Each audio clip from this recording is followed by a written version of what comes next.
Rotary Club of Sioux City has honored the 185th Air Refueling Wing with a special award. Colonel Sonia Morrison accepted the Keyway Award on behalf of the 185th. The Rotary Club gives out that award to organizations or individuals they believe make a significant impact and effect in Sioux City.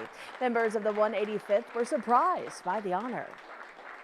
One of the things that we try to do when we have an award recipient come in is we want to kind of surprise them. We don't tell them that they're actually getting the award before they come, but we want our members to really understand the impact that they're having. So to have them come and speak and then let them know that they're going to be an award recipient really just highlights why we're giving them the award. The 185th has continued to grow and update their facilities throughout the years. Right now, the 185th is focused on replacing the existing runway with one that's longer and better suited to the missions carried out by its KC-135 refueling tankers.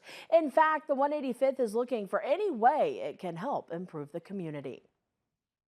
It feels good to know that the community appreciates them and what they do and all of the work and the effort that they put in because that's what they love to do, right? They love to do their job. They love to do their mission. And so I really appreciate it. Was a nice surprise. And Colonel Sonia Morrison says she's honored to accept the award for the nearly 1,000 members serving at the 185th.